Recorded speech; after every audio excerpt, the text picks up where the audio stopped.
We drove down a quiet country lane in rural France. The sun was bright, but the trees cast long, dark shadows. Our destination was a house hidden from view.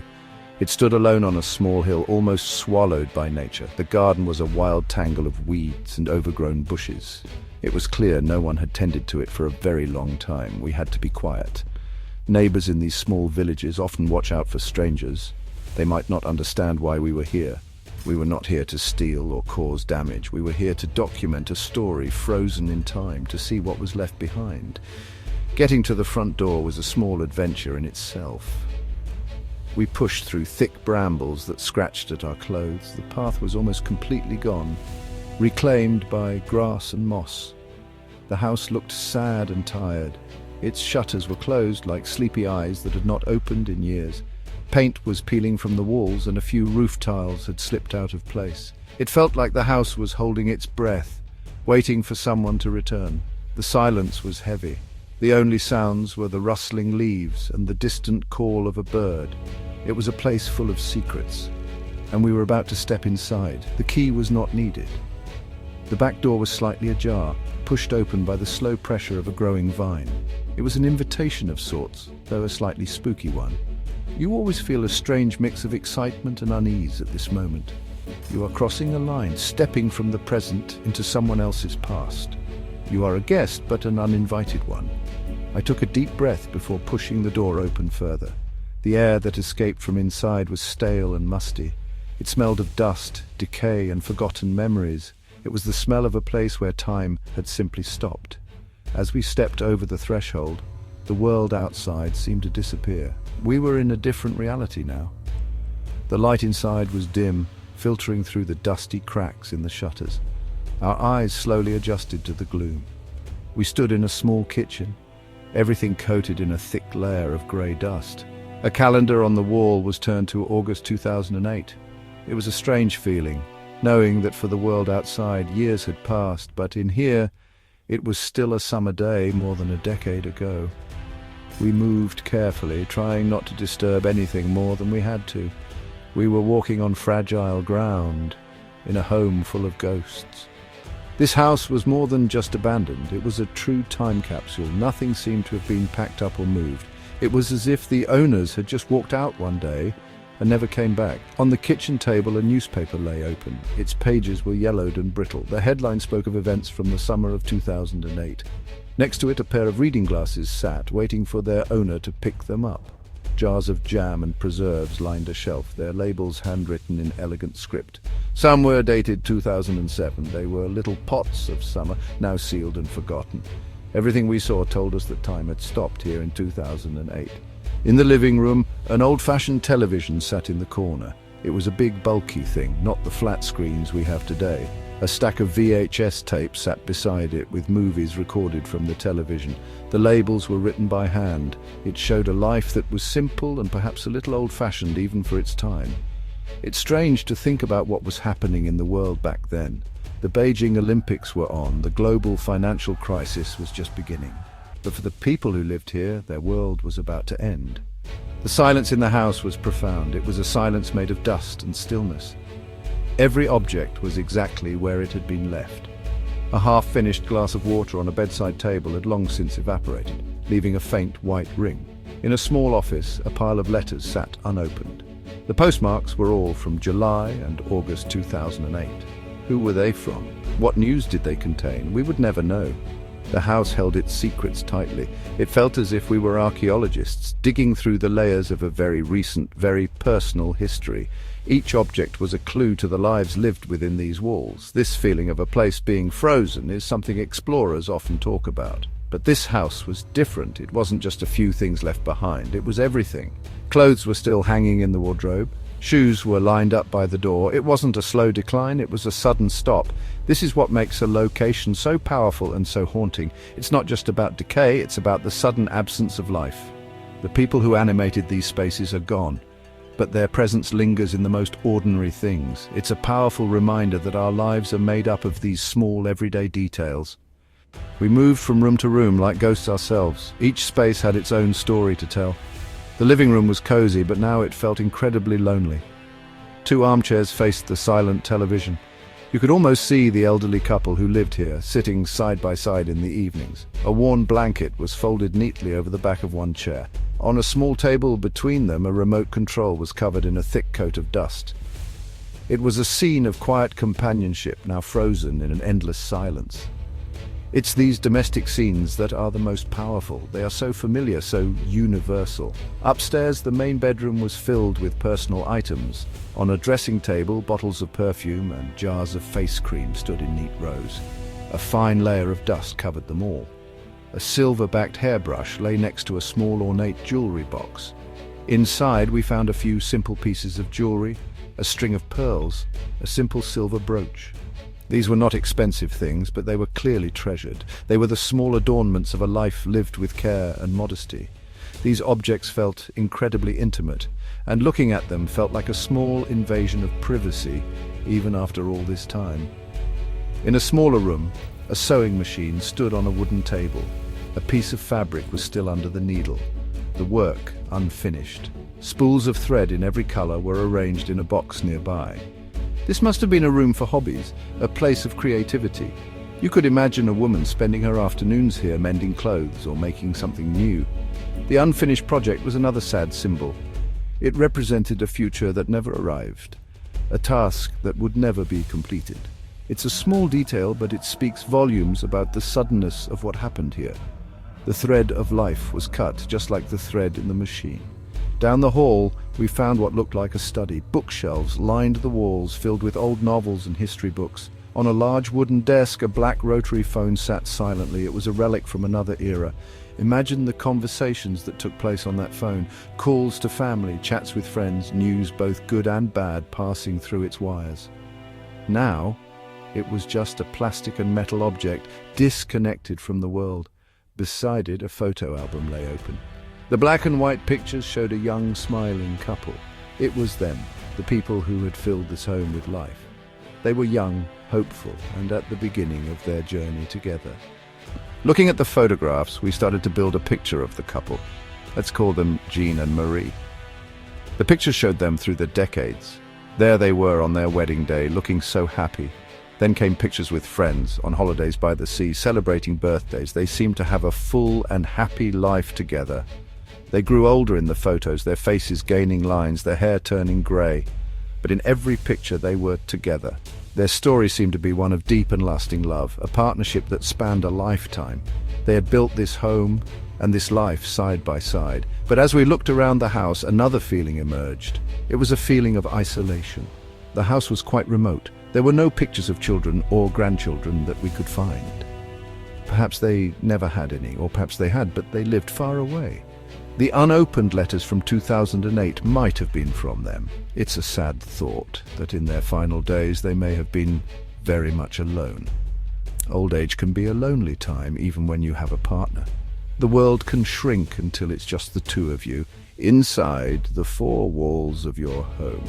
Their daily routines seemed to be etched into the house. You could imagine Jean in his study, reading his history books. Marie would be in her sewing room or in the kitchen making jam. They probably had a simple, quiet life. They would eat their meals together at the small kitchen table. They would watch television in the evenings from their matching armchairs. It was a life of habit and companionship. But what happens when that routine is broken? What happens when one of them is no longer there? The house itself seemed to hold the echo of their loneliness. This combination of love and loneliness is what made the house so moving. It wasn't just a story of abandonment, it was a human story. We all hope for a long life with someone we love, but we also fear the loneliness that can come with growing old. Jean and Marie had each other, which is more than many people have, but their world seemed to have become very small. The house was their sanctuary, but maybe it also became their prison. The love story was clear in the photos, but the loneliness was written in the dust and the silence. The story of why the house was abandoned is a tragic one. We learned from a local source, someone who knew a little about the couple. It's a story that needs to be told with respect. Jean, the husband, had been diagnosed with a serious illness.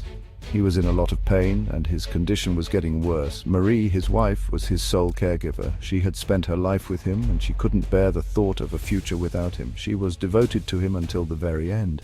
It's a situation many elderly couples face, the fear of illness and loss. The details are heartbreaking. It seems that Jean's suffering became too much for them both to handle. Faced with a future of pain for him and a future of loneliness for her, they made a final, desperate decision.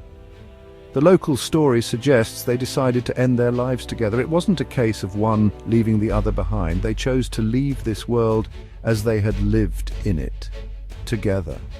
This explains why the house was left in such a state. There was no plan for the future because they did not see a future for themselves. Their final act was one of love, however tragic. It's a difficult thing to think about. Suicide is a complex and painful subject. But in this context, it feels less like a surrender and more like a final, unified choice.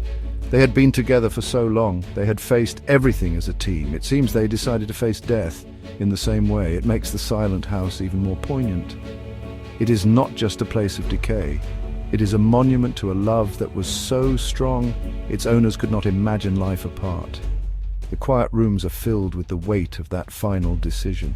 This story adds a profound layer of sadness to the exploration. Every object takes on a new meaning. The two armchairs are not just furniture, they are the place where they spent their last evenings. The bed upstairs is where one of them may have been suffering. The photos of their happy youth stand in stark contrast to the sadness of their end. It forces you to think about difficult questions. What is a good life and what is a good death? For Jean and Marie, it seems the answer was to stay together no matter what. Their silent house is the last witness to their pact. Walking through a house like this is a strange experience. It is a mix of many different emotions. There is a sense of adventure, of course. You are seeing something that very few people get to see. You are uncovering a hidden world. There is a thrill in stepping over the threshold into the past. It's like being a detective, piecing together clues to understand a life you never knew. You look at every object with intense curiosity, wondering about its significance. Why was this left here? Who did this belong to? The mystery is a big part of the appeal, but there is also a deep sense of sadness. You are walking through the remains of someone's life. This was a home, filled with love, laughter, and daily routines. Now it is just a shell. The dust and decay are a constant reminder of loss. You feel like an intruder looking at personal letters and family photos. It feels disrespectful, in a way. You have to remind yourself that your goal is to preserve the memory of these people, not to exploit their tragedy. You move with care and respect, trying to be a sensitive observer of their final resting place. The eeriness is impossible to ignore. The silence is the loudest thing in the house. Every creak of the floorboards sounds like a gunshot. Your imagination can run wild. You almost expect to see a figure in the corner of your eye or hear a whisper from the next room. It's not a fear of ghosts in a supernatural sense, it's the heavy presence of the past. The lives that were lived here feel so close you can almost touch them. Time feels thin in these places. It's a feeling that stays with you long after you have left. For me, the strongest feeling is one of fascination. I am fascinated by what people leave behind. Objects tell stories. A home is like an autobiography written in furniture, photos, and forgotten possessions. Exploring these places makes you think about bigger questions. It makes you reflect on your own life, your own relationships, and your own mortality. It's a powerful and humbling experience. You are not just exploring an abandoned building. You are exploring the universal themes of life, love, loss, and the inevitable passage of time. It is a deeply human experience. Time is a physical presence in an abandoned house. You can see it, smell it, and feel it. Dust is the first and most obvious sign. It is a soft, grey blanket that covers everything, smoothing out sharp edges and muffling sound. It is the first layer of forgetting. Then comes the work of nature. Spiders spin intricate webs in every corner, creating delicate temporary art. Sunlight, filtering through grimy windows, fades the colors of fabrics and photographs. A bright red curtain becomes a pale, ghostly pink. The vibrant memories captured in photos slowly bleach away into nothing. Then, moisture begins its work. In a damp climate like this part of France, mold is inevitable. It creeps across walls and furniture in dark, organic patterns. It smells earthy and alive, a sign that even in decay there is a form of life. Wallpaper peels away from the walls in long, curling strips, revealing the bare plaster beneath. It's as if the house is shedding its skin. Wooden floorboards warp and swell, the house groans and settles, slowly being broken down by the elements. It is a slow and silent process of deconstruction. Objects themselves begin to change.